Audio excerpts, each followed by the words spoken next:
Bien voilà, bien bonjour, j'espère que après cette semaine, petit à petit, on puisse commencer à mettre la tête sur notre travail. Et donc l'idée c'est faire cette vidéo pour discuter un petit peu de la fiche que je vous avais laissée à propos de la division. Nous on voulait, on rappelle que jusqu'à l'instant on était sur les fractions et on avait discuté, voilà, on avait rappelé comment multiplier. Pardon, d'abord comment on faisait l'addition, la soustraction et la multiplication de fractions, qui étaient vues en cinquième en général, et avec la nouveauté des nombres relatifs et savoir simplifier un produit lorsque ce sont des nombres numérateurs, dénominateurs, des nombres, disons, grands.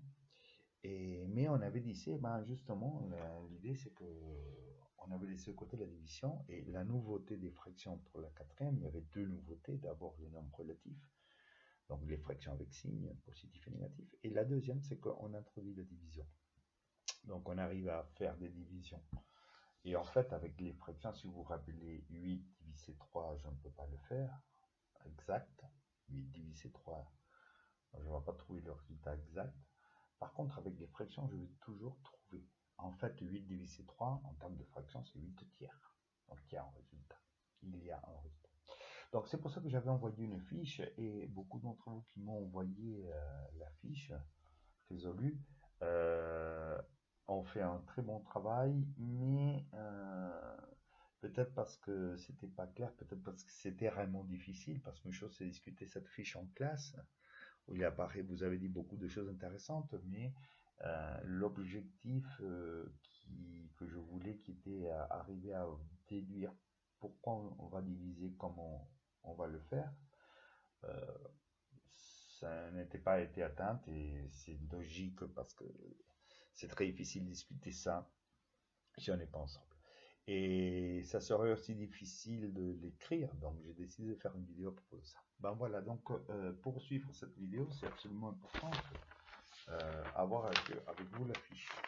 Donc si vous n'avez pas la fiche, je vous conseille fortement d'arrêter la vidéo, à aller imprimer la fiche, à apporter la fiche. Faites au moins la partie numérique de la fiche pour pouvoir suivre la discussion. D'accord? Sinon, ça n'aurait pas beaucoup de sens regarder la vidéo. Donc, euh, si vous avez rappelé, donc la première partie, je présentais 4 produits et évidemment, la plupart d'entre vous ont remarqué tous les produits donnaient 1. Bon, ce qui n'est pas impossible. Il y a des infinités de couples. Infinité de couples. Il ne s'arrête jamais de trouver des couples de nombres dont le produit fait 1.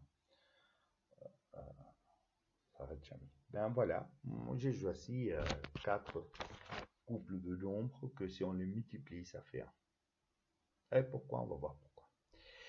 Et on arrivait à la deuxième partie où il y avait 8 calculs. Quelques-uns c'était des divisions, quelques autres c'était des multiplications. Et beaucoup d'entre vous ont bien vu, et la plupart, en réalité, il y a beaucoup d'entre vous ont remarqué que si je divisais par un nombre plus petit qu'un, le nombre augmentait. Ce qui est parfait comme observation. Peut-être vous l'avez déjà vu en sixième ou en année antérieure, parce qu'on a normalement l'idée que si on divise, le nombre va devenir plus petit, disons-le comme ça. Mais oui, ça va devenir plus petit si on divise par, par quelque chose plus grand qu'un.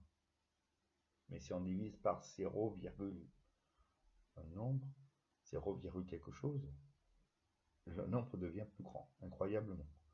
Hein? Si je divise par un nombre plus petit qu'un, un nombre positif, là on parle toujours, hein, le résultat va augmenter. Ben, beaucoup d'entre vous ont vu ça, c'est très bien comme remarque, mais en réalité c'était là on s'éloignait un petit peu de l'objectif. Peut-être c'était ma cause parce que j'ai choisi des nombres à virgule, à 0, quelque chose. Mais là, l'intéressant à remarquer, c'était qu'effectivement, il y avait une division et un produit à chaque fois, hein, et que le résultat est le même. Donc autrement dit, que la division et les produits viennent par couple. Par couple, entre guillemets. Euh, alors, mais ce sont des couples n'importe lesquels. C'est-à-dire, apparemment, divisé par 0,25 donne la même chose que multiplié par 4, ben, ces 0,25 et 4 sont de nombres n'importe lesquels. Ici, divisé par 0,1, j'ai obtenu mon résultat qui multiplie par 10. 0,1 et 10 sont des nombres n'importe lesquels. Et ici, 0,125 et 8 sont des nombres n'importe lesquels. Et non, la réponse est non. Ce sont justement les nombres qui étaient en haut. Les nombres qui avaient quelle particularité, si on se rappelle un petit peu, c'était des nombres dont le produit faisait 1. Voilà. Alors, on pourrait conjecturer, et c'était ça l'idée, arriver à déduire, à voir, que si on a deux nombres dont le produit fait 1, divisé par un des nombres, est-ce que c'est la même chose? Il semble que c'est la même chose que multiplié par l'autre nombre. En voyant, je vais choisir par exemple 16 et 0,625 si je ne me trompe pas. 0,0625. 1,6 et 0,0625.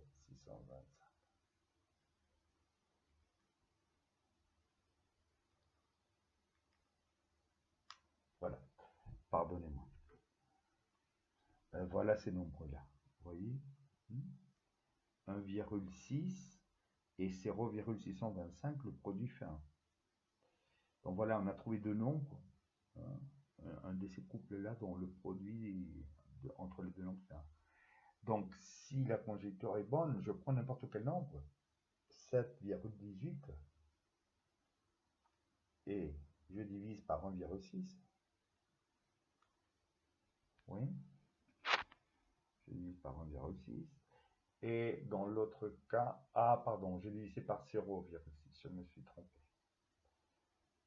Donc je vais annuler.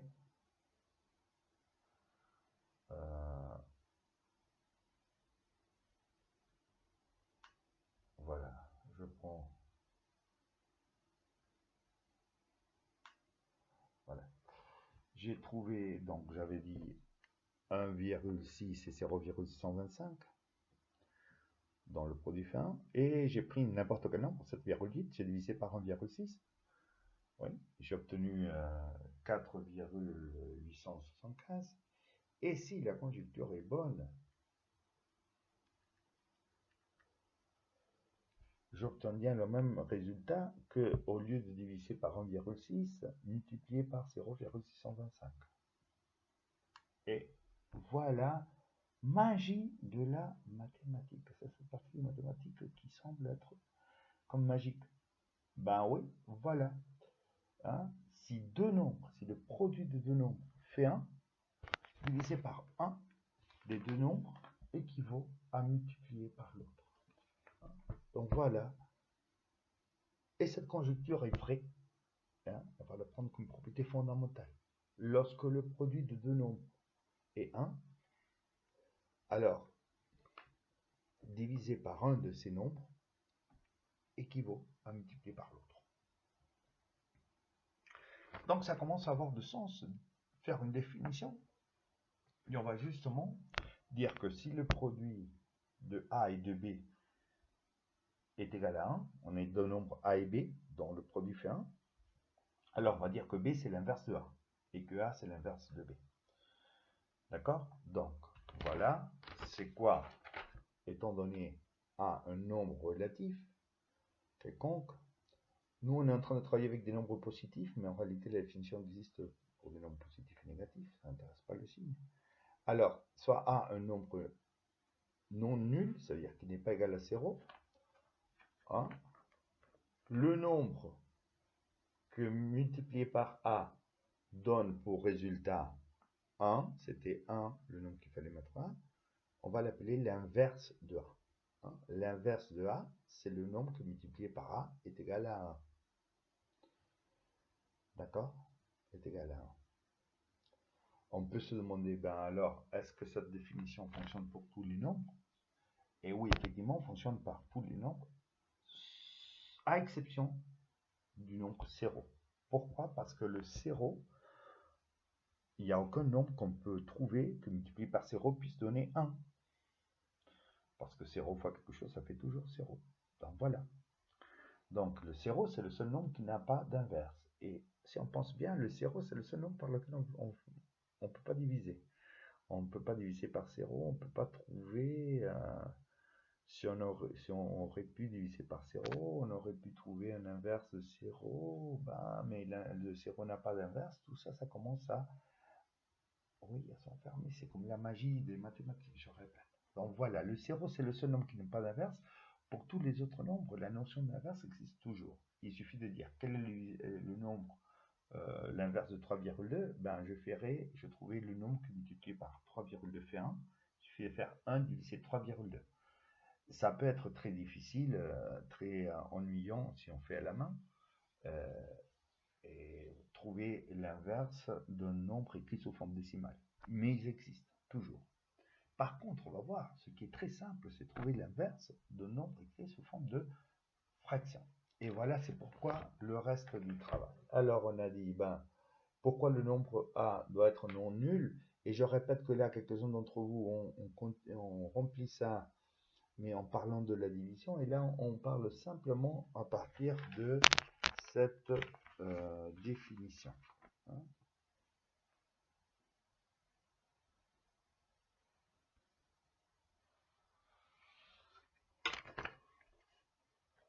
À partir de cette définition. Que l'inverse de A, c'est le nombre que multiplié par A donne 1. Alors, à partir de là, pourquoi le nombre A ne peut pas être 0? Ben, justement, on l'a déjà dit, parce que 0 multiplié par quel nombre? N'importe quel nombre, ça fait 0. Donc, c'est impossible de trouver l'inverse. Aucun nombre va faire 1. Quel nombre qui est l'inverse de lui-même? C'est le 1.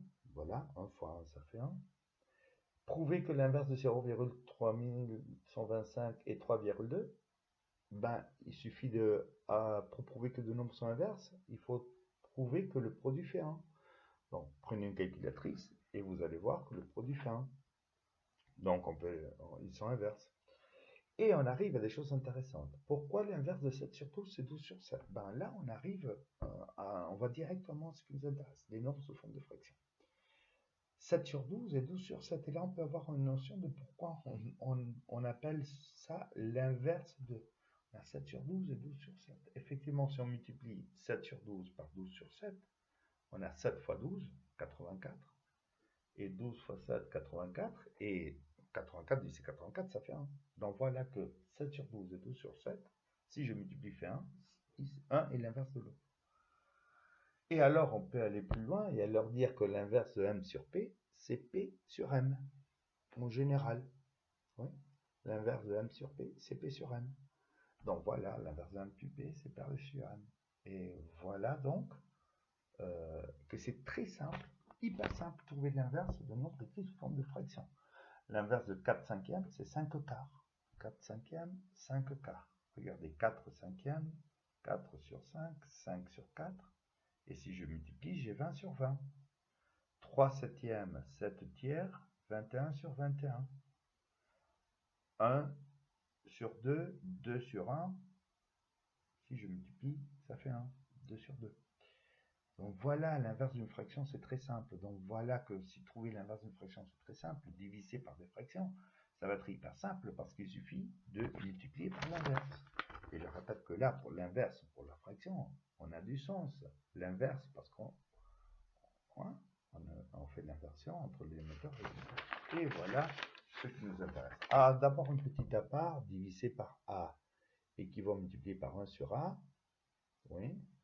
Parce que l'inverse de A, c'est A sur 1. Donc l'inverse, c'est 1 sur A. L'inverse de 7, c'est 1 sur 7. L'inverse de 4, c'est 1 sur 4. Et on arrive à ce qui nous intéresse, alors la division de fractions. Alors, voilà ce qui nous intéresse, et c'est là où on va arrêter. Divisé par C sur D, la fraction C sur D, équivaut à multiplier par D sur C. Évidemment, vous voyez que le premier nombre ne change pas. Hein.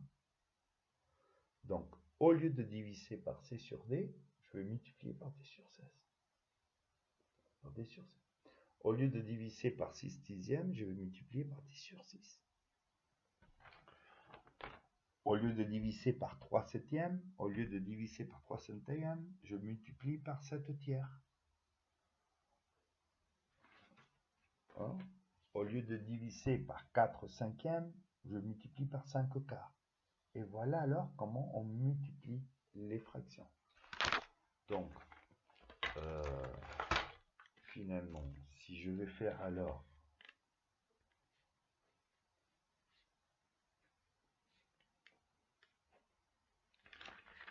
3 quarts divisé 5 cinquièmes, 5 sixièmes, je vais dire non, au lieu de diviser par 5 sur 6, je vais multiplier par l'inverse de 6 sur 5 que je sais.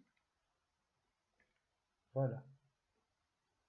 Donc, 3 fois 6, ça fait 12 sur 20. Que je peux simplifier. Hein, je peux simplifier entre 2, ça fait 6 sur 10, et ça fait encore 3 sur 5. 3 cinquièmes. Donc, si je fais 3 quarts divisé 5 sixièmes, 3 quarts divisé 5 sixièmes,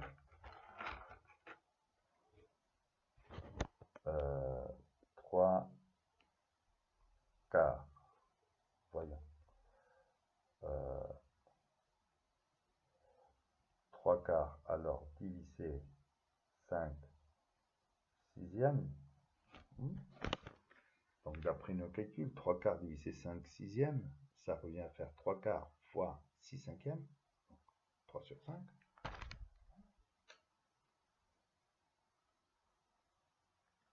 On va simplement le contrôler. 3 quarts divisé 5 sixièmes.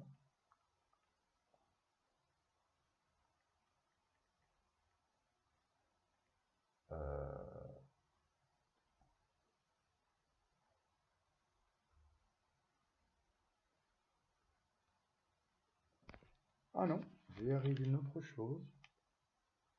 3 quarts divisé 5. Ah oui, 3 fois 6, 18, mince. 18 sur 20. Donc, 9 sur 10. Pardonnez-moi. Je suis en train de faire cette vidéo.